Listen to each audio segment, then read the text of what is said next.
नमस्कार दोस्तों, स्वागत है आपका अपने YouTube चैनल देवटेक एजुकेशन पर। आज की इस वीडियो में हम बात करने वाले हैं संत रविदास शिक्षा प्रोत्साहन योजना के बारे में। तो इस वीडियो में मैं आपको बताने वाला हूँ रविदास शिक्षा प्रोत्साहन योजना क्या है।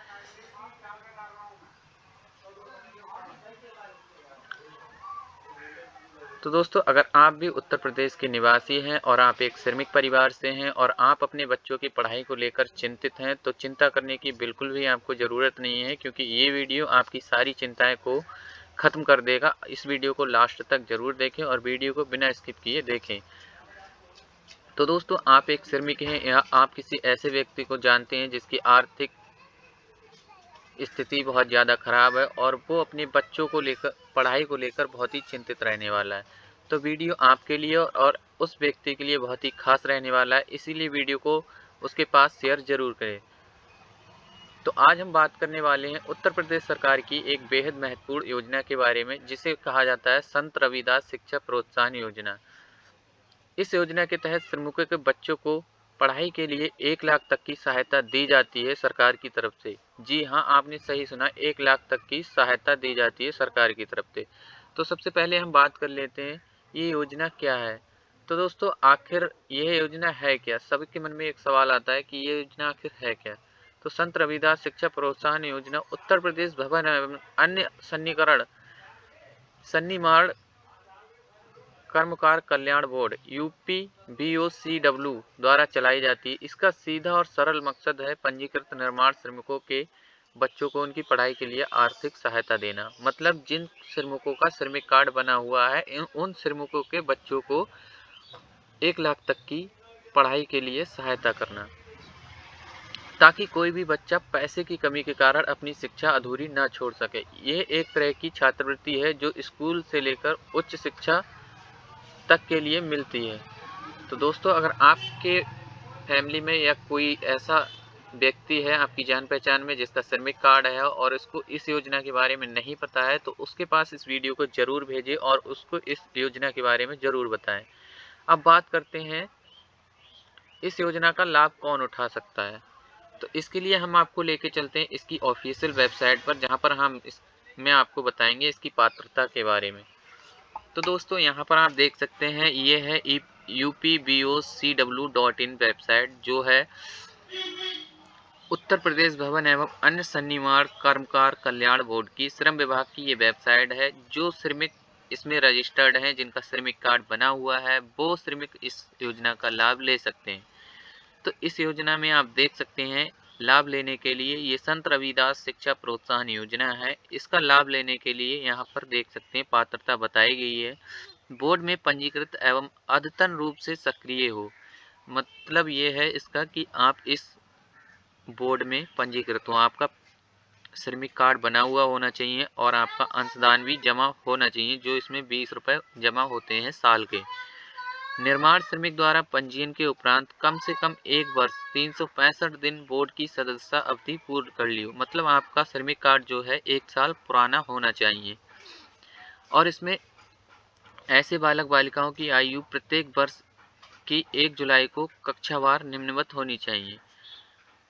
कक्षा 1 से कक्षा 2 हेतु आयु सीमा 6 से 8 वर्ष। मतलब अगर कक्षा 1 में पढ़ाई कर रहा है तो कम से कम 6 वर्ष आयु होना चाहिए, और कक्षा 2 में पढ़ाई कर रहा है तो भी आपकी आयु 6 वर्ष से हो जानी चाहिए। कक्षा 3 से कक्षा 5 की आयु हेतु कम से कम 8 से 11 वर्ष। कक्षा 6 से कक्षा 8 तक आयु जो होना चाहिए वो 11 से 14 वर्ष। कक्षा 9 से कक्षा 12 हेतु आयु सीमा जो है वो 14 से 18 वर्ष। अगर आप कक्षा 9 में हैं तो आपकी आयु कम से कम 14 वर्ष होना चाहिए, आपके बच्चे की आयु 14 वर्ष होना चाहिए, तभी इस योजना का लाभ उठा सकते हैं। स्नातक एवं स्नातकोत्तर यूजी और पीजी के लिए आपके लिए आयु जो है सीमा है 18 से 25 वर्ष होना चाहिए। किसी शासकीय शिक्षण संस्थान में मेडिकल के स्नातक MBBS एवं स्नातकोत्तर डिग्री डिप्लोमा हेतु आयु सीमा 25 से 35 वर्ष। मान लीजिए आप MBBS कर रहे हैं या किसी अन्य डिप्लोमा कर रहे हैं मेडिकल लाइन में, तो उसके लिए आपकी आयु 25 से 35 वर्ष होना चाहिए। किसी भी विषय में अनुसंधान हेतु उक्त हित लाभ हेतु आयु सीमा 25 से 35 वर्ष। भारतीय प्रबंधन संस्थान, IIT, NIT, NIFT विश्वविद्यालय, मतलब इन सारे बड़े-बड़े जो यूनिवर्सिटी हैं, जो विश्वविद्यालय हैं, उनमें जो आपकी आयु सीमा है वो 25 से 35 वर्ष होना चाहिए। निर्माण श्रमिक के बालक, मतलब श्रमिक कार्ड जिसके बालक के लिए आवेदन किया जाएगा, आधार पर प्रमाणीकरण उक्त योजना के हितलाभ हेतु आवश्यक होगा। श्रमिक शिक्षा रक्त बालक बालिका ऐसे शिक्षण संस्थान में अध्ययनरत हो जो किसी सरकार द्वारा विधिमान रूप से स्थापित किसी शिक्षा बोर्ड विश्वविद्यालय द्वारा मान्यता प्राप्त हो।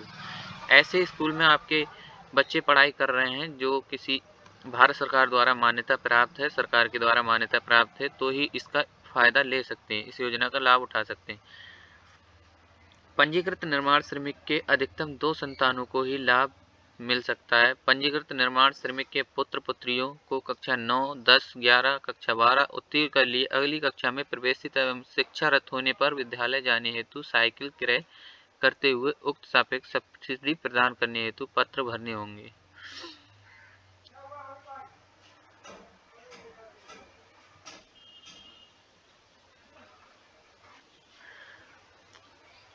तो अब बात करते हैं आवश्यक दस्तावेज के बारे में, आवश्यक अभिलेख के बारे में। तो यहाँ पर आप देख सकते हैं बताया गया, छात्र छात्रा के संबंधित कक्षा में उत्तीर्ण होने पर अंक तालिका आगामी कक्षा में, मतलब आपके जो पास कर चुके हैं पिछली कक्षा की, आपकी उसकी मार्कशीट, अगली कक्षा में जो आपने प्रवेश लिया उसकी फीस रसीद, फिर आपके कक्षा 1 से कक्षा 8 तक उत्तीर्ण छात्र छात्राओं हेतु प्राथमिक विद्यालय या पूर्व विद्यालय या राजकीय विद्यालय में उत्तीर्ण होने की स्व प्रमाणित प्रति, मतलब आपकी जो मार्कशीट है उस पे स्व प्रमाणित होना चाहिए।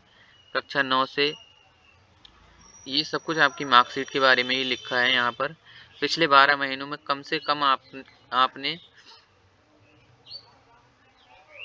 पिछले 12 महीनों में कम से कम 90 दिन काम किया हो आपने आपके श्रमिक कार्ड के द्वारा।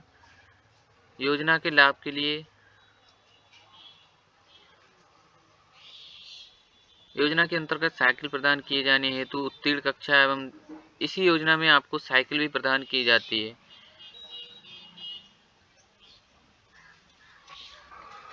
अब केवल 2 बच्चों तक ही हितलाभ देय होगा। कक्षा 1 से कक्षा 5 तक के बच्चों के लिए 2000 रुपये, कक्षा 6 से कक्षा 10 तक के बच्चों के लिए 2500 रुपये।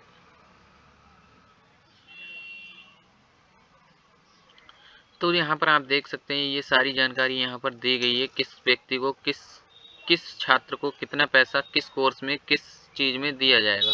तो सारी जानकारी यहाँ पर दे रखी है। यहाँ पर आप आकर आप इस वेबसाइट पे पढ़ सकते हैं। यहाँ पर आप देख सकते हैं भुगतान किए जाने वाला शुल्क जो है इन कोर्सों के लिए, जैसे कि आपका बीटेक हो गया, computer, BCA, MCA, B.Ed, B.Ped, fashion interior designing, web designing, B pharma, M pharma, hotel management, इन सारे कोर्सों की जो फीस आपको, जो पैसा भुगतान किया जाएगा, आपको स्कॉलरशिप जो मिलेगी वो 60,000 रुपये तक मिलेगी। 24,000 तक यहाँ पर ग्रेजुएशन वालों को मिलेगी और MBBS वालों के लिए कुछ अलग अलग यहाँ पर आपके पढ़ाई के हिसाब से, आपकी कक्षा के हिसाब से सारी राशियाँ अलग अलग बताई गई हैं।